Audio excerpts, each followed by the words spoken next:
Welcome to the UMO Coaches Show. I'm Michael Robertson for the Trojan Sports Network, joined today by UMO men's basketball assistant coach Justin Griffith. And Coach, you guys come off of a 1-1 split this past weekend on the road at Barton with a close loss where you guys are really in it late, and then coming here at home and getting a 10-point victory on Erskine. Let's first flash back to that first game this past week on the road at Barton. Obviously, we talked to Joey last week about it. Rivalry game, not much has to be said. You can throw the records out and not really worry about that. And really, it was true, taking on a Barton team that's in the top four of the conference standings. And you guys were able to hang with them and even have a couple chances late, but it was such a young team. I assume it's hard late trying to just get those things and those little things that finish games. But what did you think of your guys there at Barton, especially down the stretch? Yeah, I mean, a lot of those guys, that was their first experience in the Barton rivalry. But, you know, our youth definitely showed his face. Came out in the second half flat, had to battle our way back, and then down the stretch just kind of, you know, that having to push and make that big run in the second half kind of made us falter down the stretch. But, you know, it was a learning experience for us. Hopefully next time, you know, we'll take that and use it to our advantage. And then you guys came home here on Free Will Baptist Church night. Great crowd here in Carnegie Arena on Saturday. A 10-point victory over Erskine. How big was that victory? Obviously, there were quite a few conference tournament implications, but just the victory as a whole. You know, it was a good win for us. You know, it was a game that, you know, way we told the guys for seeding purposes in the conference tournament was, you know, was important.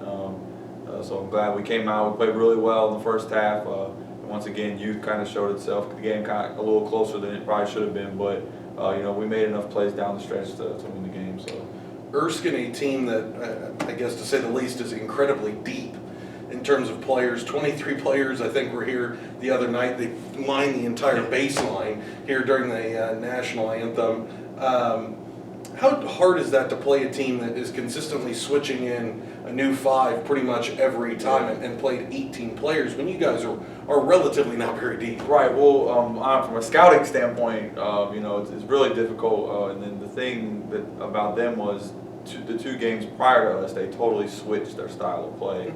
So that on top of, you know, they play 18 guys some games, you know, it's difficult to prepare for. But, you know, our guys do a good job. They locked in, really took the scouting report to heart, and they did a good job. So, not a whole lot of time to get ready and turn around, although you guys are used to this year, especially this late in the season. You've got King coming in here on Tuesday. How big of a game is it?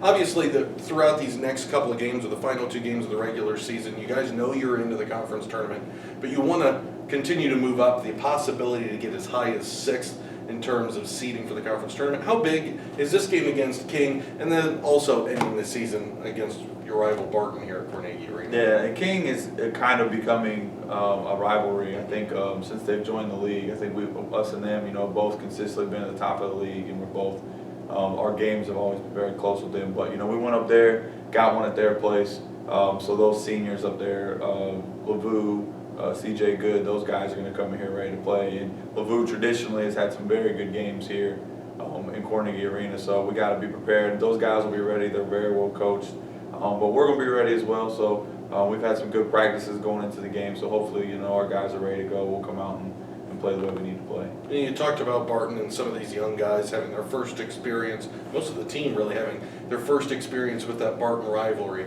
How do you think they'll react in the second game? Maybe now that they have at least a little bit of an understanding of that rivalry and also understanding and seeing Barton play.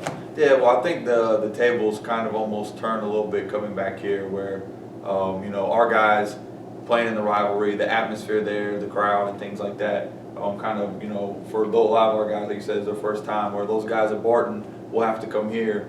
And they got some new faces, but they have a couple of seniors as well. But like I said, those guys will be ready to play. But I think our guys, you know, knowing now that they can play in that game and compete, I think that will definitely be a little more calming effect for this next game.